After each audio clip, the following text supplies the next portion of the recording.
안녕하세요, 여러분. 뜨거운 여름 잘 보내고 계신가요? 푹푹 찌는 날씨에 시원한 에어컨이 간절하지만 막상 전기요금 고지서가 날아올 생각에 한숨부터 나오시죠? 아마 많은 분들이 밤에도 선풍기를 틀어놓고 계실 텐데요. 혹시 이거 틀어봐야 뜨거운 바람만 나오는데 하고 답답해하고 계시진 않나요? 제가 지난 몇 년간 수많은 어르신들을 만나며 가장 많이 들었던 질문 중 하나가 바로 이 여름철 전기요금과 더위 고민이었습니다. 특히 밤에 잠을 설치거나 에어컨을 너무 오래 틀어 냉방병에 걸리는 분들도 많으셨죠. 그런데 여러분, 선풍기만으로도 에어컨 못지않게 시원한 여름을 보낼 수 있다면 믿으시겠어요? 심지어 전기요금은 10분의 1로 줄어들고요. 이 놀라운 변화를 직접 경험하신 분이 있습니다. 바로 저와 함께 에너지 절약 교육을 받았던 73세 김종수 어르신인데요. 어르신은 작년 여름 저에게 배운 간단한 비법 몇 가지를 실천하셨습니다. 그 결과 믿기지 않게도 지난 여름 전기요금이 딱 4만 2천 원 나왔다고 합니다. 주변에서 다들 에어컨 때문에 몇십만 원씩 나올 때 김정수 어르신은 단돈 4만 원 살짝 넘는 금액으로 시원하고 건강하게 여름을 나신 거죠. 심지어 밤에 더워서 잠 설칠 일도 없이 아주 쾌적하게 보내셨다고 해요.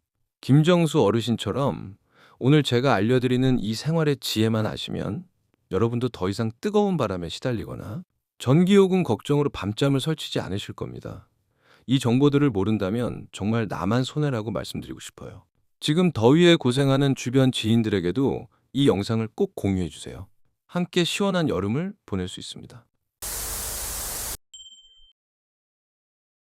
자, 선풍기 바람이 시원하지 않은 가장 큰 이유가 뭐라고 생각하세요? 바로 선풍기가 방 안에 뜨거워진 공기를 계속해서 순환시키기 때문입니다. 이미 더워진 공기를 아무리 세게 돌려봤자 시원함은커녕 더 답답하게 느껴질 수 있죠. 이럴 때 필요한 것이 바로 얼음입니다. 방법은 아주 간단합니다.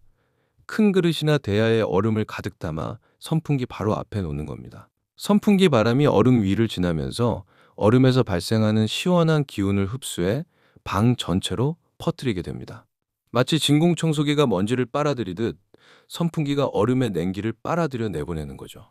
이걸 우리는 기화열이라고 부르는데 얼음이 녹으면서 주변의 열을 빼앗아 공기를 차갑게 만드는 원리입니다. 이렇게 하면 선풍기 바람이 차가운 냉풍으로 변해 방 안의 공기를 효과적으로 식혀줍니다. 그런데 얼음 조각은 금방 녹아서 아쉽죠. 그래서 저는 페트병에 물을 넣어 꽁꽁 얼린 뒤 선풍기 앞에 두는 것을 추천합니다. 페트병 얼음은 무려 4시간 이상 냉기가 지속되어 훨씬 더 오래 시원함을 느낄 수 있습니다. 잠자리에 들기 전이나 낮잠 주무실 때 틀어두시면 시원하게 푹 주무실 수 있을 거예요. 여기서 제가 알려드리는 특별한 꿀팁 하나 더. 얼음 그릇이나 페트병 위에 찬물에 적신 얇은 수건을 살짝 덮어주세요. 수건의 물기가 마르면서 공기 중의 열을 더 적극적으로 흡수하는데 이렇게 하면 체감 온도가 많게는 4도까지 뚝 떨어집니다. 김정수 어르신도 이 방법을 가장 먼저 써보시고는 진짜 에어컨 튼 줄 알았다고 하시더군요. 페트병 2개를 번갈아 사용하시면 하루 종일 시원하게 지낼 수 있고요. 선풍기 전기료 하루 200원 정도에 이 정도 효과면 정말 최고 아닌가요?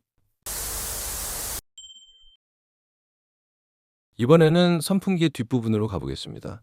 우리가 평소에 택배로 받은 냉장식품이나 냉동식품 안에 들어있는 아이스팩 있으시죠?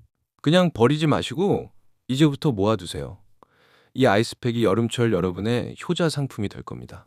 만약 아이스팩이 없다면 작은 생수병을 얼려 사용하셔도 좋습니다. 방법은 간단합니다. 아이스팩을 선풍기 뒷면, 즉 공기가 빨려 들어가는 흡입구 부분에 고정시키는 겁니다. 고무줄이나 끈으로 단단히 묶어주시면 됩니다. 가장 중요한 주의사항은 아이스팩이 녹으면서 물이 흐를 수 있으니 반드시 마른 천이나 비닐로 한 번 더 감싸서 고정하는 겁니다. 이렇게 하면 선풍기 모터나 전선에 물이 닿는 것을 막을 수 있습니다. 선풍기는 뒤에서 공기를 빨아들여 앞으로 내보내는 구조입니다.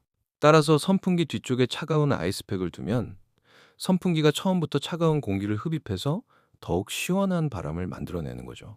이 방법은 방 전체를 고르게 시원하게 만들 때 특히 효과적입니다. 앞서 알려드린 얼음 활용법과 함께 사용하면 시원함이 배가 되어서 정말 에어컨이 필요 없다고 느끼실 겁니다. 세 번째는 선풍기를 단순한 바람을 쏘는 도구가 아닌 공기 순환 장치로 활용하는 방법입니다. 특히 해가 진 밤에 그 효과가 빛을 발하는데요. 많은 분들이 이 방법을 모르고 계시더라고요. 이 방법은 바깥 공기가 실내보다 시원해지는 밤에만 사용하셔야 합니다. 먼저 집안의 창문을 두 곳 이상 열어주세요. 그리고 한쪽 창문에 선풍기를 놓는데 중요한 것은 선풍기 방향을 실내가 아니라 창문 바깥쪽을 향하게 두는 겁니다. 이렇게 하면 선풍기가 집안의 더운 공기를 밖으로 밀어내고 반대편 창문으로는 시원한 바깥 공기가 자연스럽게 들어오게 됩니다. 마치 집안 공기를 통째로 환기시키는 원리죠. 언제 이 방법을 사용해야 가장 효과적일까요? 바로 해질녘 저녁 9시부터 새벽까지가 최고입니다. 이때 낮 동안 뜨거워졌던 바깥 공기가 식어 실내보다 온도가 낮아지거든요. 낮에 바깥이 더 뜨거울 때는 이 방법을 사용하면 오히려 더 더워지니 주의하세요. 잠들기 1시간 전부터 이렇게 공기순환을 시켜주면 후끈했던 방이 금세 시원하고 쾌적해져서 깊은 잠을 주무실 수 있습니다. 아파트보다는 주택이나 빌라에서 특히 효과적이고요. 이번에는 선풍기 바람의 힘을 빌려 우리 몸을 직접 시원하게 만드는 방법입니다. 아무리 시원한 바람이 불어도 내 몸 자체가 달아올라 있으면 그 시원함을 온전히 느끼기 어렵죠. 바로 찬 수건을 활용해 우리 몸의 열을 직접 빼앗는 겁니다. 찬물에 수건을 적셔서 꽉 짜주세요. 물이 뚝뚝 떨어지지 않을 정도로만 짜면 됩니다. 그리고 이 수건을 목, 손목, 무릎 뒤쪽처럼 굵은 혈관이 지나가는 곳에 감아주세요. 이곳을 차갑게 하면 차가워진 피가 온몸을 순환하면서 몸 전체의 체온을 효과적으로 낮춰줍니다. 그리고 그 상태로 선풍기 바람을 쐬면 수건의 물기가 마르면서 피부의 열을 함께 빼앗아가 더 큰 시원함을 느낄 수 있습니다.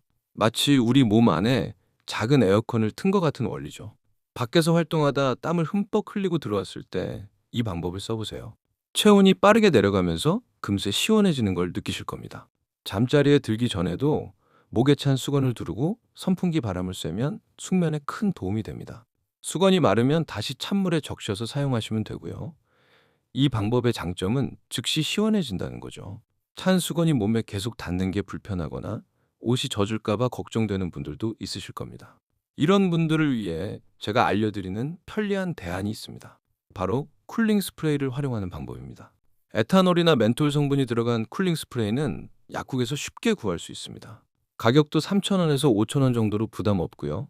이 스프레이를 팔이나 다리처럼 넓은 부위에 뿌리고 선풍기 바람을 쐬면 스프레이 성분이 빠르게 증발하면서 피부에 강렬한 냉기를 전달합니다.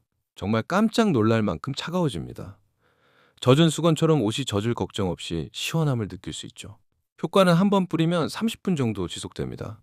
다만 몇 가지 주의할 점이 있습니다. 첫째, 절대로 얼굴에 직접 뿌리지 마세요.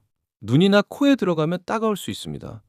둘째, 피부가 민감하신 분들은 미리 팔 안쪽에 조금 뿌려서 테스트해보고 사용하세요. 혹시나 있을지도 모르는 알레르기 반응을 확인하는 겁니다. 셋째, 너무 자주 뿌리기보다는 하루 3에서 4회 정도로 조절하는 것이 좋습니다. 휴대용 선풍기와 함께 사용하면 야외 활동 시에도 유용합니다. 지금까지 알려드린 모든 방법을 다 시도했는데도 어딘가 모르게 끈적하고 답답하게 느껴질 때가 있으실 겁니다. 그럴 때는 딱 한 가지를 의심해야 합니다. 바로 공기 속 습도입니다. 아무리 시원한 바람을 만들어도 공기 자체가 눅눅하고 축축하면 땀이 제대로 증발하지 않아 몸이 계속 끈적이고 더 답답하게 느껴지죠. 특히 우리 시니어 세대는 젊은 시절보다 습도에 더 민감합니다. 나이가 들면서 혈액순환이 예전 같지 않아 몸의 열이 잘 빠져나가지 않고 땀구멍도 예전만큼 활발하지 않기 때문이죠. 그래서 같은 습도라도 젊은 사람보다 우리가 훨씬 더 불쾌하게 느끼는 겁니다. 실제로 여름철 불쾌지수는 온도보다 습도에 더 큰 영향을 받습니다. 온도가 아무리 낮아도 습도가 높으면 짜증이 나고 견디기 힘들어지거든요. 제가 가르쳐드린 여러 방법들을 시도했던 72세 박순자 할머니도 그랬습니다. 선풍기를 종일 틀어도 끈적하고 시원하지 않다고 하소연하셨죠. 제가 직접 할머니 댁을 방문해 보니 습도계가 85%를 가리키고 있었습니다. 며칠 전 비가 많이 온 뒤라 공기가 정말 끈적했거든요. 문제는 바로 과도한 습기였습니다. 저는 할머니께 제습기를 틀고 제습기가 없다면 신문지, 숯, 굵은 소금 같은 천연 제습제를 활용하시라고 알려드렸습니다. 신문지는 구겨서 방 곳곳에 놓아두면 습기를 아주 잘 빨아들입니다. 숯은 작은 그릇에 담아두면 냄새도 잡고 습기도 제거하는 일석이조 효과가 있고요. 굵은 소금도 접시에 담아두면 습기를 흡수하면서 서서히 녹아내립니다. 이렇게 습도를 낮추자 박순자 할머니는 며칠 후 선풍기 바람이 갑자기 너무 시원해졌다며 놀라워하셨습니다. 습도만 조절해도 선풍기 바람이 완전히 달라집니다. 습도가 높으면 곰팡이, 진드기가 번식하기 쉽고 호흡기 건강에도 좋지 않습니다. 전문가들이 권장하는 실내 적정 습도는 50에서 60%입니다. 이 습도만 맞춰줘도 선풍기 바람이 훨씬 시원하고 쾌적하게 느껴질 거예요. 자, 여러분. 오늘은 제가 여름철 선풍기 200% 활용 비법 6가지를 모두 알려드렸습니다.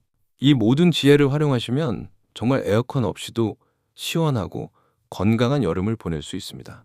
이 방법들로 여러분도 김정수 어르신처럼 여름철 전기료를 아껴보세요. 그 소중한 돈을 전기요금으로 낭비하지 마세요.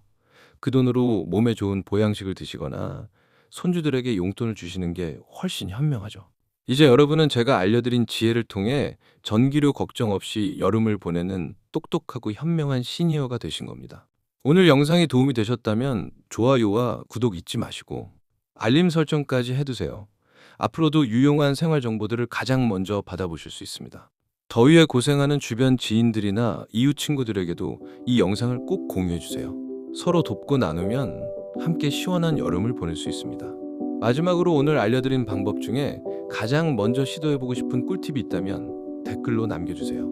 그리고 실제로 해보신 후 효과가 어땠는지도 꼭 공유해주시면 다른 분들에게 큰 도움이 될 겁니다. 모두 건강하고 시원한 여름 보내세요. 감사합니다.